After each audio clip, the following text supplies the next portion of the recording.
Ved et hustjek gennemgår vi tag- og tagrender, vinduer og døre, træværk samt loft- og hulmursisolering. Kort sagt gennemgår vi det hele og giver dig en detaljeret rapport på dit hus tilstand. Hustjekket starter med, at konsulenten stiller nogle spørgsmål vedrørende huset. Konsulenten henter data på huset direkte via BBR-registret. Herefter går konsulenten i gang med at gennemgå huset med fokus på, hvor boligen kan forbedres og energioptimeres. Taget gennemgås grundigt for fejl og mangler. Der kigges både på tagplader, tagrender og træværk.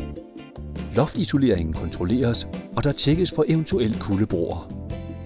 Isoleringsmateriale falder sammen med tiden og bliver dårligere og dårligere til at isolere. De nye energikrav til huse gør, at vi efterisolerer i dag lofter på op til 500 mm.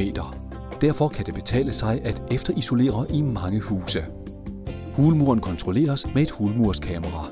Eksisterende isoleringsbat falder sammen over tid og efterlader kuldebroer i hulmuren.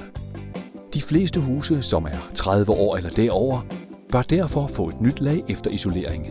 Det blæses ind omkring den nuværende isolering og lukker kuldebroerne. Herefter kontrolleres vinduerne og dørene. Det kan betale sig at udskifte mange termoruder til lavenergiruder, som isolerer 3 gange så godt.